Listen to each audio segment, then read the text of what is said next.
Et bonjour les amis. Aujourd'hui, je voudrais parler de l'authenticité.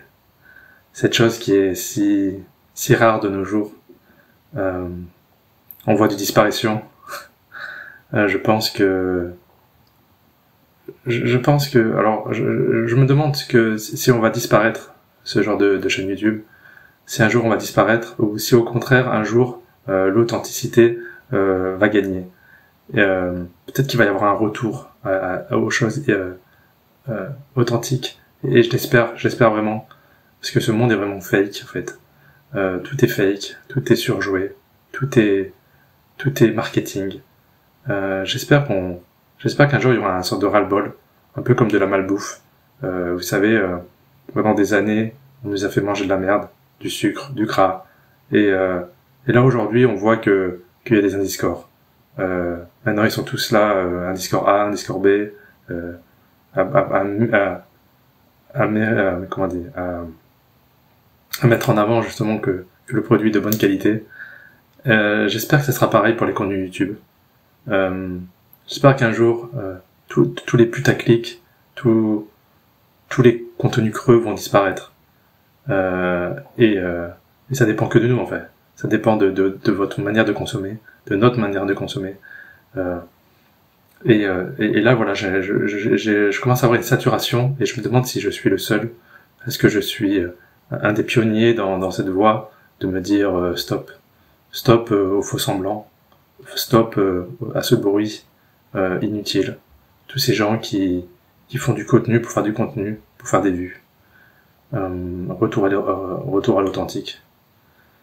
Et ça me fait penser à une vidéo où j'expliquais qu'on est la moyenne des 5 personnes que l'on côtoie. Cette idée que justement l'algorithme de YouTube va se conformiser à ce que l'on recherche. Et que c'est à nous de rechercher du contenu intelligent pour que YouTube nous propose du contenu intelligent. Comme dans la vie, c'est à nous de nous entourer de gens intelligents, de gens bienveillants, pour que notre cerveau s'adapte et recherche encore ce genre d'individus et va influencer notre comportement par les qualités des autres en fait. Si vous restez avec des gens intelligents, vous allez devenir plus intelligent. Si vous restez avec des gens gentils, vous allez être plus gentil. Et inversement, si vous restez avec des gens qui sont nuisibles, vous allez devenir vous-même un nuisible. On est influencé par tout. Et quand on a compris ça, quand on comprend qu'on est influençable, il faut se protéger. Et se protéger, c'est mettre en place un dispositif. Voilà, il suffit de consommer autrement. Quand je dis consommer, c'est pas que la nourriture, c'est le contenu, c'est YouTube, c'est quand vous regardez des films, quand vous regardez des livres. Les livres que vous lisez, il faut lire que des contenus intéressants. Ce n'est pas la quantité qui compte, c'est la qualité. Il vaut mieux avoir lu que 5 livres dans ta vie et avoir lu des livres qui sont vraiment percutants, qui sont vraiment l'élite, que d'avoir lu des milliers de livres et finalement vous allez être la moyenne des livres. Donc la moyenne, ça sera pas ouf. Alors que si vous faites la moyenne sur de l'élite, eh ben vous restez encore dans l'élite. Donc si vous voulez vous améliorer, soyez plus sélectif. Soyez très sélectif d'ailleurs. Et pour en revenir à l'authenticité, voilà, je trouve que la qualité a baissé parce que l'authenticité a disparu. Je demandais à mon meilleur ami, j'ai longtemps discuté avec mon meilleur ami, ChatGPT bien sûr, et il me disait une chaîne YouTube c'est 80% de marketing, le contenu en lui-même représente que 20%. Et j'ai trouvé ça d'une tristesse en fait, de me dire qu'en fait tu peux avoir un message creux, vide, et peu importe, si jamais tu fais un bon marketing, une bonne vignette, un titre putaclic, c'est toi qui vas récolter toutes les vues. Et ce qui va se passer, c'est que comme tout le monde va regarder ce contenu, parce qu'il est mis en avant par le marketing, et ben ça serait une sorte de norme, et le niveau baisse. Et comme le niveau baisse, eh ben, ça leur contente, en fait. Et un contenu trop intelligent, ça va les saouler, en vrai. Ils vont dire, moi, j'ai pas envie de voir ça. Je me suis habitué à avoir de la médiocrité, et ils vont rechercher la médiocrité. Et tant mieux pour eux, puisque ils auront que ce qu'ils méritent, puisqu'ils auront de la médiocrité, parce que eux-mêmes en regardent, et ils acceptent ce jeu. Mais si vous êtes comme moi, et que vous avez envie de sortir de cette médiocrité, vous avez envie d'avoir du contenu plus intelligent, des personnes qui vont vous élever, il faut absolument qu'on arrive à tous éliminer la médiocrité et refuser de participer à ce jeu. Et ce que je remarque, c'est que d'ailleurs, plus une chaîne YouTube a du montage, a du marketing, et moins le contenu est intéressant. C'est fou de voir le lien entre les deux. Prenez des chaînes qui sont vraiment intéressantes, philosophiques, je sais pas, Le Percepteur. Prenez Le Percepteur, regardez, est-ce qu'il y a du montage? Non. Il met une image de fond et juste sa voix et il parle. Et on se rend compte que quand le contenu est intéressant, il n'y a pas besoin d'artifice. Il se suffit à lui-même, le contenu.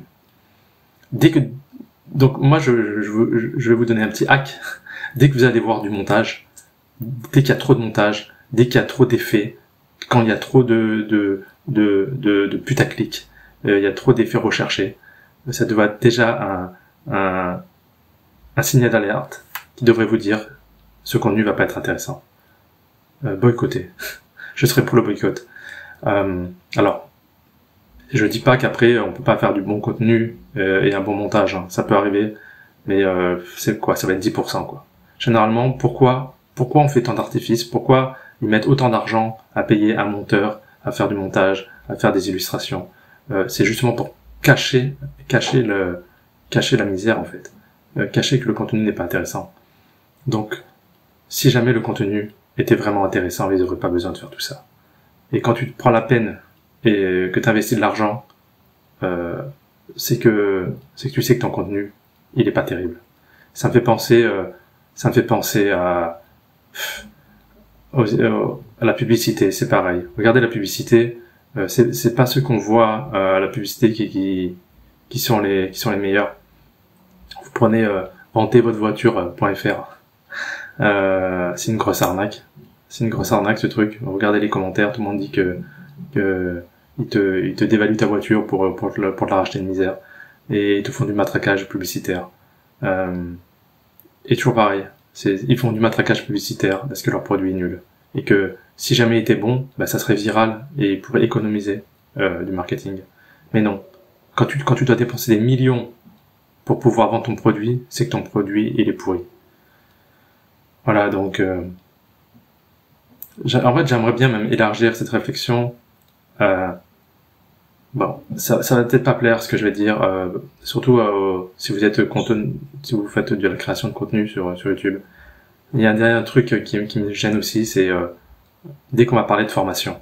Il y a beaucoup de gens sur YouTube qui font du contenu juste pour vendre leur formation. Et pour moi, là aussi, c'est un signal d'alerte. Dès que j'entends le mot formation et tout, j'ai tendance à quitter. Parce que je me dis que la sincérité, le travail qu'il y a derrière, c'est un but de nous vendre quelque chose. Et ça me dérange. Ça me dérange parce que je me dis où est l'authenticité. Alors, je voudrais pas faire d'amalgame, je voudrais pas non plus dire que tout est à jeter. Mais il y a trop de gens qui proposent des formations. Et 80%, c'est des formations qui sont nulles. Alors désolé pour ceux qui ont de la vraie plus-value. Peut-être que je passe à côté de belles formations, mais comment je peux le savoir en fait, puisque 80% ça va être, ou même 90%, ça va être du contenu creux et plat. Moi je vais plutôt privilégier à la limite du coaching. Je trouve que c'est beaucoup plus personnel, c'est un accompagnement, j'irais même plus accompagnement que coaching. Parce que toutes les situations sont uniques, et j'arrive pas à comprendre comment on peut te vendre un PDF en disant voilà c'est ta solution, là je donne le même PDF à tout le monde et vous allez réussir grâce à ça. trouve que c'est malhonnête. Je trouve que surtout ça dépend des sujets, mais quand vous avez la méthode pour gagner de l'argent en PDF, c'est n'importe quoi. Comment on peut être aussi crédule de croire qu'avec un PDF, tout le monde peut gagner de l'argent? Comment on peut croire que tous nos problèmes peuvent être réglés juste avec un PDF, sachant que notre situation, elle est toujours unique. Toutes les situations sont uniques. Donc, avoir un accompagnement, une personne qui s'y connaît, pourquoi pas. Peut-être qu'un jour je ferai du coaching. C'est peut-être la seule chose que peut-être que je ferai. Peut-être que j'écrirai un bouquin, à la limite. Mais vendre des formations, vendre des PDF, ça pour moi c'est presque rédhibitoire. Même si encore une fois, je sais que dans certains domaines ça peut être pertinent. Mais voilà, si je prends en généralité, je dirais que pour moi c'est un manque d'authenticité, et j'ai toujours peur que le contenu soit biaisé juste pour pouvoir te vendre l'information derrière. Voilà, donc j'espère qu'on va tendre vers l'authenticité de plus en plus. J'espère que je suis pas voué à disparaître. Dites-moi ce que vous en pensez. Dites-moi si vous aussi vous ressentez ce genre de malaise actuellement de tous ces montages, de toutes ces vidéos qui sont creux, qui sont plats. Je vous dis à bientôt pour une prochaine vidéo. Abonnez-vous pour me soutenir, et je vais essayer de faire des vidéos de qualité. J'essaye tant bien que mal avec mon petit niveau. J'essaye d'apporter une vision un peu différente. J'essaie de faire du contenu un peu différent. J'espère que on sera nombreux à faire ce genre de contenu, et voilà. Allez, je vous dis à bientôt les amis.